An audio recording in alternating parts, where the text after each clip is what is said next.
말씀을 시작하기 전에 먼저 시 한 편 제가 읽어드리겠습니다. 노란 숲속에 길이 두 갈래나 섰습니다. 나는 두 길을 다 가지 못하는 것을 안타깝게 생각하면서 오랫동안 서서 한 길이 굽어 꺾여 내려간 데까지, 바라다 볼 수 있는 데까지 멀리 바라다 보았습니다. 그리고 그 똑같은 아름다운 길 중에 다른 길을 택했습니다. 그 길에는 풀이 더 있고 사람이 걸은 자취가 적어 아마 더 걸어야 될 길이라고 나는 생각했었던 게지요. 그 길을 걸음으로 그 길도 거의 같아질 것이지만 그날 아침 두 길에는 낙엽을 밟은 자취는 없었습니다. 나는 다음 날을 위하여 한 길을 남겨두었습니다. 길은 길에 연하여 끝없으므로 내가 다시 돌아올 것을 의심하면서 훗날에 나는 어디선가 한숨을 쉬며 이야기할 것입니다. 숲속에 두 갈래 길이 있었다고, 나는 사람이 적게 간 길을 택하였다고, 그리고 그것 때문에 모든 것이 달라졌다고. 여러분 이미 아시는 로버트 프로스트의 가지 않은 길이라고 하는 시입니다. 우리는 한평생 뭔가를 선택하면서 살아가고 있습니다. 그리고 선택하지 않았던 다른 것에 대한 아쉬움과 미련을 가지면서 살아가고 있습니다. 인생이란 한마디로 선택과 그리고 그 선택에 대한 열매라고 말할 수 있습니다. 오늘의 나의 선택이 내일의 나의 모습을 결정짓게 됩니다. 오래전 전자 회사의 광고문에는 이런 문구가 있었습니다. 순간의 선택이 10년을 좌우합니다. 그런데 사실은 순간의 선택이 10년이 아니라 평생을 좌우하기도 합니다. 아니, 어떤 때는 영원을 결정하기도 합니다. 아브라함과 롯의 차이는 어디에 있습니까? 선택의 차이였습니다. 눈에 보기에 좋은 대로 선택했던 롯은 소돔과 고모라의 비극을 만나지만 오직 믿음으로만 선택했던 아브라함은 복의 근원이 되었습니다. 에서는 팥죽 한 그릇에 장자의 명분을 팔아 넘겨버렸지만 야곱은 당장 아무런 도움도 되지 않는 그 명분으로 하나님의 축복을 받아 누릴 수 있었습니다. 무엇을 버리고 무엇을 선택할 것인가? 우리는 삶의 구비구비마다 매 순간 정말 깊이 잘 생각하면서 선택해야 할 것입니다. 오늘 본문 24절을 이렇게 말씀합니다. 믿음으로 모세는 장성하여 바로의 공주의 아들이라 칭함을 받기를 거절하고. 그렇습니다. 선택의 첫 번째 단계는 거절입니다. 거절하는 것을 배우지 않고는 진정한 참된 선택을 할 수 없겠기 때문에 그렇습니다. 유명한 도회가 한 분의 다큐멘터리를 본 적이 있습니다. 그분은 당신이 구운 그릇 중에 거의 대부분을 깨뜨려 버리는 분이셨습니다. 100개를 구우면 90여 개를 깨뜨려 버리고 그 중에 10개만 건져도 그래도 대단한 성과라고 말씀하시는 분이십니다. 어떤 때에는 100개를 구워 한 개도 못 건지는 때도 있다고 합니다. 그분의 부인은 곁에서 궁시렁거리면서 불평합니다. 남편이 멀쩡한 그릇들을 사정없이 깨버리는 바람에 안타까워합니다. 저것들을 한 개라도 시장에 나가서 팔면 얼마나 비싼 건데 저 아까운 것을 왜 다 깨뜨려 버리는지 모르겠어. 우리 남편은 미쳤어. 저거 미쳤어. 그분의 말씀 중에 마음에 와 닿는 말이 하나 있었습니다. 덜 좋은 것을 과감하게 깨버리지 않는 한 정말 가장 좋은 것은 얻을 수 없다는 말입니다. 어쩌면 장인이란 가장 좋은 것을 얻기 위하여 덜 좋은 것을 과감하게 깨버리는 사람들이라는 생각을 해봅니다. 최고의 것을 얻기 위해서는 조금 좋은 것, 대충 좋은 것은 거절하는 결단이 있어야 합니다. 차선은 최선의 적이라는 말도 있습니다. 옳은 말입니다. 더 좋은 것을 얻기 위해서 조금 좋은 것들을 우리는 포기하고 내던질 수 있는 결단력이 필요합니다. 한번 따라해 보실래요? 차선은 최선의 적.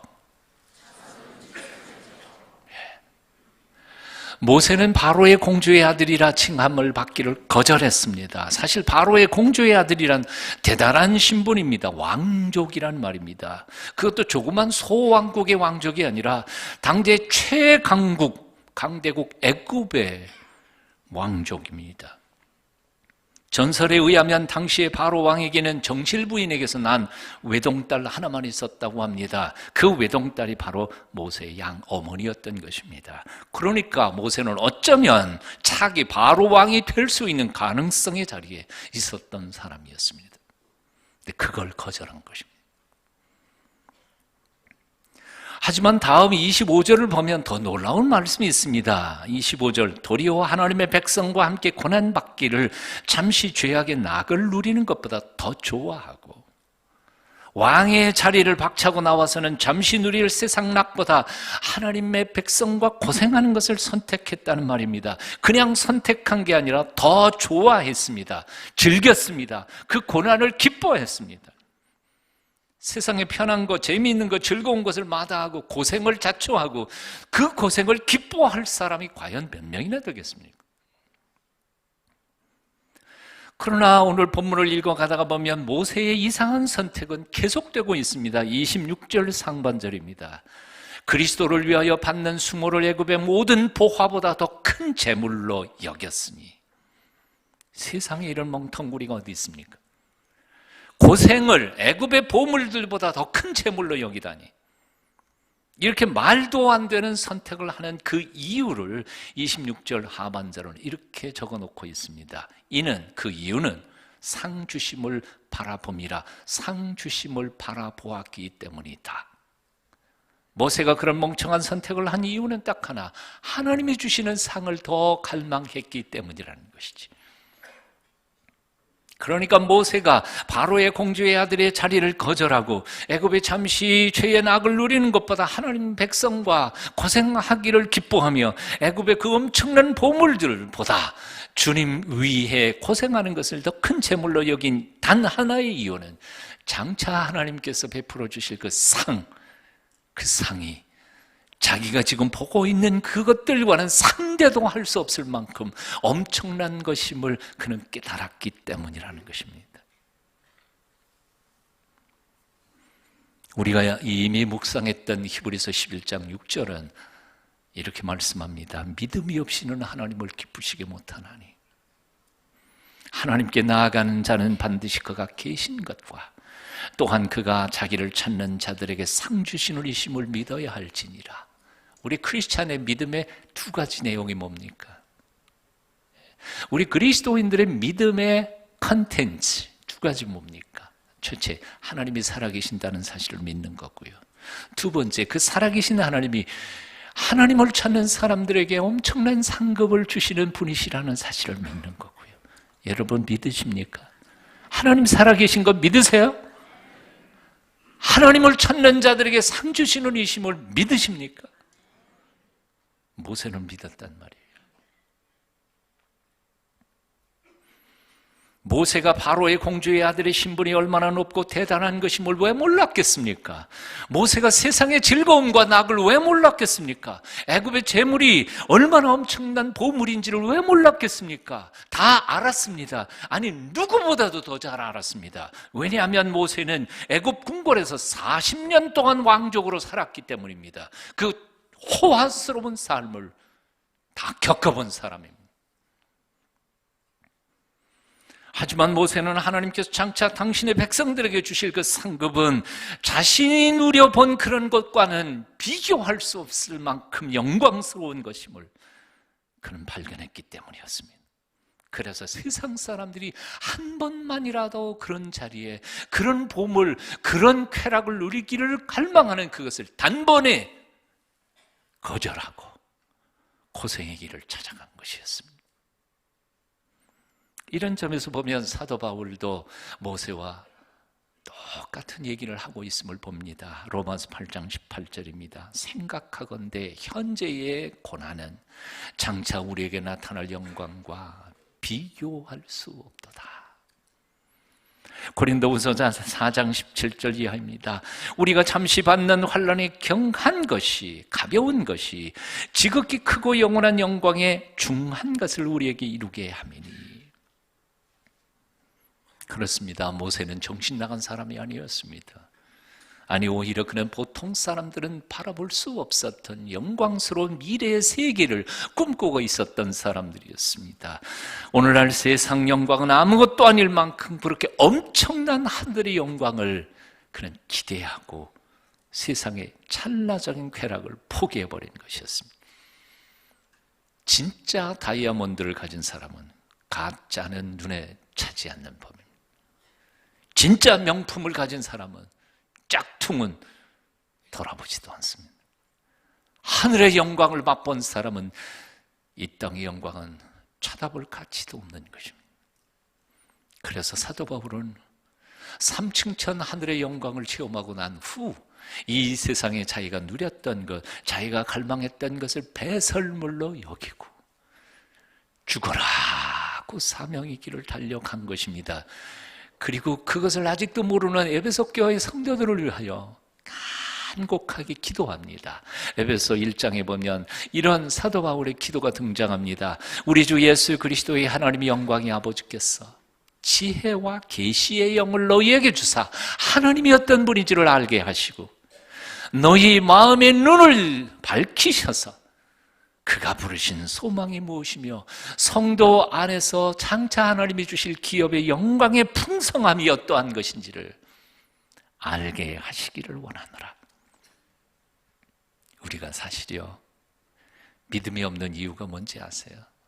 마음의 눈을 열어 하나님의 나라의 영광을 못 봤으니까요. 못 봤으니까요. 나는 올해 저와 여러분의 마음의 눈이 열려 하나님의 영광의 세계를 한 번만이라도 보고 이건 별거 아니야, 무시할 수 있는 믿음의 한 걸음, 한 단계 걸어갔으면 좋겠습니다.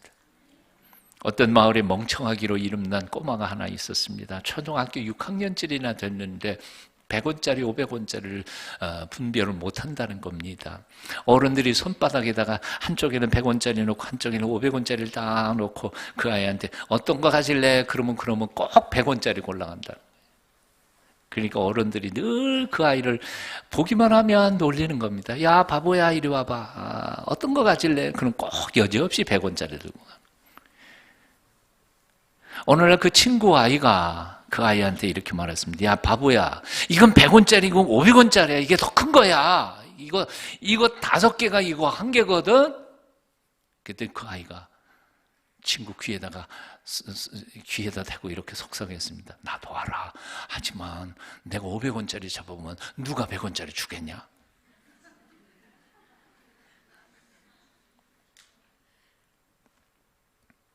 묻습니다. 이 아이가 멍청한 아이입니까?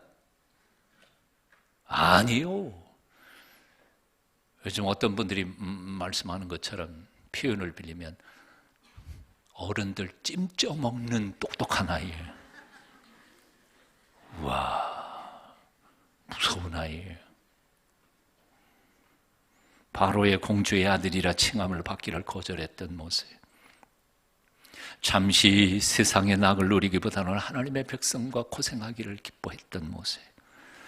하나님을 위한 고생을 애굽의 모든 재물보다 더 큰 재물로 여겼던 모세. 그는 결코 정신 나간 사람이 아니라 오히려 참으로 인생의 지혜를 알았던 지혜로운 사람이었던 것입니다. 사랑하는 여러분, 한 번밖에 못 사는 인생 어떻게 사실랍니까? 요즘 어떤 것을 거절하고 어떤 것을 선택하시면서 살고 계십니까? 남들이 뭐라든 간에 똑똑한 선택, 올바른 선택을 하시면서 살아가는 한평생이 되시기를 축원합니다. 시편 1편에 보니까 하나님께서 우리 앞에 2개를 두셨어요. 신명기 28장에 보니까 하나님께서 우리 앞에 2개를 두셨어요. 뭐예요? 복과 저주, 복과 화, 생명과 죽음, 다 2개를 이렇게 다 놓으셨어요. 그리고는 뭐라고 코치하십니까? 신명기 28장, 29장, 30장, 31장 읽어보세요. 야, 나는 네가 좋은 거 선택하기를 원한다. 제발 죽음을 택하지 마라. 생명을 선택해라. 저주를 택하지 마라. 축복을 선택하라. 이것은 마치 돌잔치 할 때 돌제비하는 거하고 비슷한 거라고 생각합니다. 예. 돌대나이 앞에다가 이렇게 상을 만들어 놓잖아요. 거기다가 과자도 놓고 장난감도 놓고 바나나도 놓고 실타래도 갖다 놓고 청진기도 갖다 놓고 연필, 공책 다 갖다 놓고 지옥에 놓고 요놈이 자 오니까 뭘 가지기를 원해요? 부모의 욕심이 있잖아요. 예. 과자 집으려고 아니 저거 장난감 지금 아니다 이놈아 요거 그리고 돈이나 아니면 연필이나 이런 거 집으라고 그랬잖아요. 근데 하나님 마음도 똑같은 것 같아요. 이렇게 놔주시고 우리를 향해 얘야 좋은 거 선택해라. 그거 아니다. 오늘날 우리는 주어진 삶을 살아가면서 수많은 선택 앞에 서 있게 됩니다. 어떤 이는 눈에 보이는 돈 몇 푼, 잠깐의 인기에다 목매달고 그것이 사라질 때 인생도 함께 무너지는 것을 봅니다. 하지만 어떤 이는 눈에 보이지 않는 신령한 세계를 사모하면서 살다가 찰나적인 삶 속에서도 천국을 소유한 기쁨과 감격으로 살아가고 있음을 봅니다. 요즘 무엇을 선택하며 어떤 길을 걷고 계십니까? 그리고 여러분의 선택의 기준은 근거는 무엇입니까?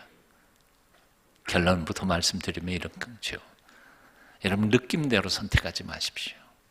경험과 상식으로 여러분의 지식으로 선택하지 마십시오. 오직 영원토록 변치 아니하시는 우리 인생의 주인이신 하나님의 말씀에 근거해서 성령님의 인도하심에 민감해서 선택하십시오. 우리의 경험이 반드시 옳지 않을 때가 있다는 사실을, 우리의 느낌이 반드시 옳은 게 아니라는 사실을 깨달을 때가 참 많습니다. 아주 오래전 얘기입니다. 일산에 신방 갔다가 돌아오면서 자유로를 타고 오는데 초행길이었거든요. 다 오는데 어디요? 그 성산대교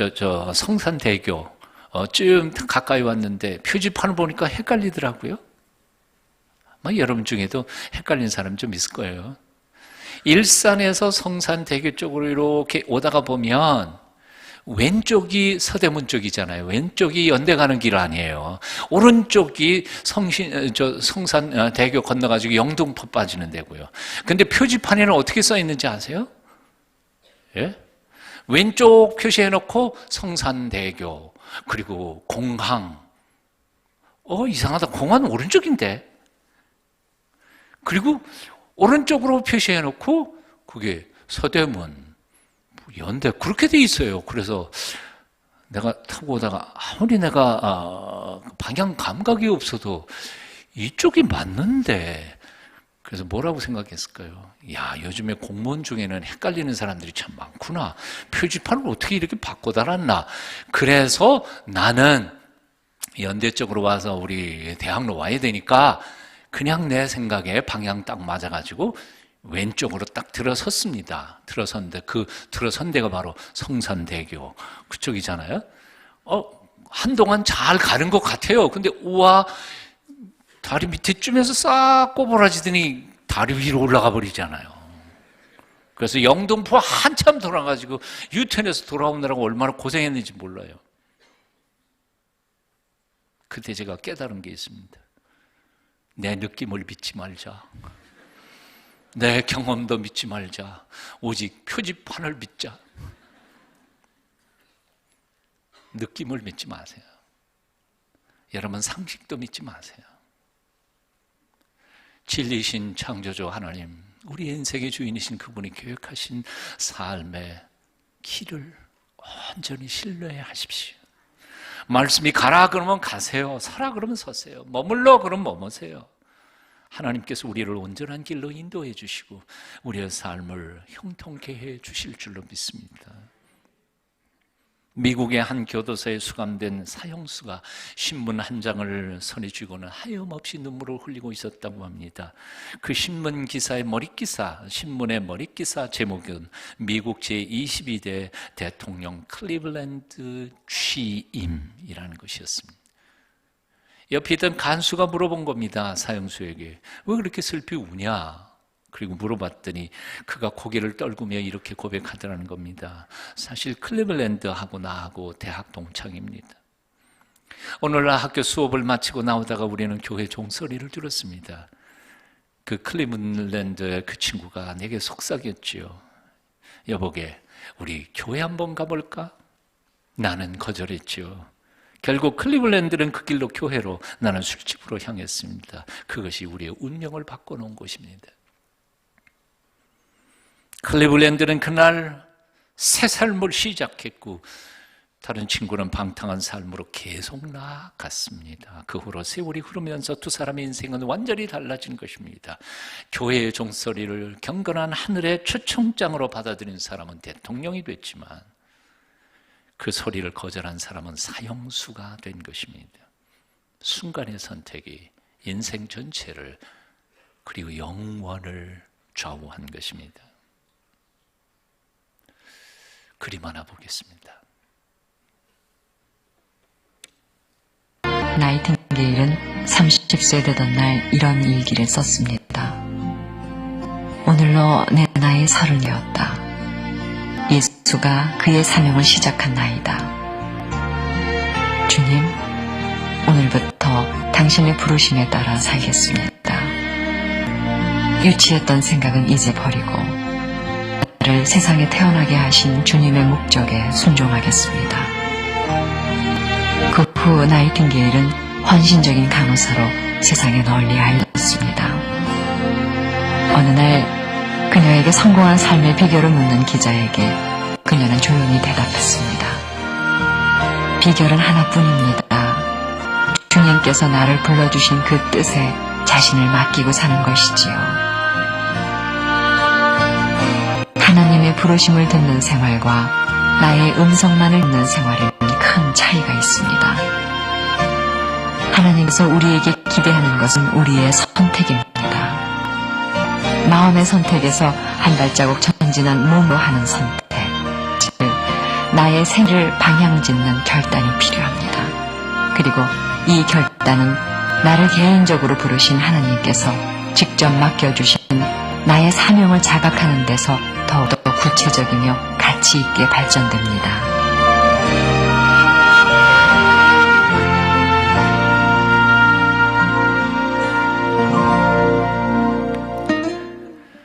원본이 너무 녹음이 좀 잘 안 돼서 중간중간에는 이해하기 힘든 말이 있겠지만 전체 내용은 줄거리는 다 들으신 줄 압니다. 나이팅게일의 선택 보시면서 오늘 우리는 어떤 선택을 해야 하는지 아름답게 결단하는 이 아침 되셨으면 좋겠습니다. 미국의 맥스 루케이도라고 하는 영성가가 있습니다. 그가 하나님의 말씀 앞에서 결심을 한 글이 있는데 너무 길어요. 그런데 조금만 줄여서 제가 읽겠습니다. 읽을 때 여러분들 들으시면서 여러분도 그렇게 살기로 선택하기로 결단하는 좋은 시간이 되셨으면 좋겠습니다. 제가 읽어드립니다. 하나님이 나의 이름을 부를 때까지 나는 미움이 아니라 사랑을 택하겠습니다. 어떤 경우에도 나는 미움이나 불의를 택하지 않겠습니다. 오늘 나는 하나님을 사랑하려 합니다. 그리고 하나님께서 사랑하시는 모든 것들을 사랑하려 합니다. 기왕이면 나는 슬픔보다는 기쁨을 선택하겠습니다. 나의 모든 삶에 하나님을 나의 하나님으로 초청합니다. 게으른 철학자들의 냉소적인 삶은 기꺼이 거절하겠습니다. 나는 싸움보다는 화평을 택하겠습니다. 내 자리를 뺏는 사람을 저주하기보다는 오히려 그 자리로 초대하겠습니다. 시간이 너무 오래 걸린다고 불평하기보다는 차라리 기도할 시간을 주심에 감사하겠습니다. 나는 작은 악이라도 버리고 선을 택하겠습니다.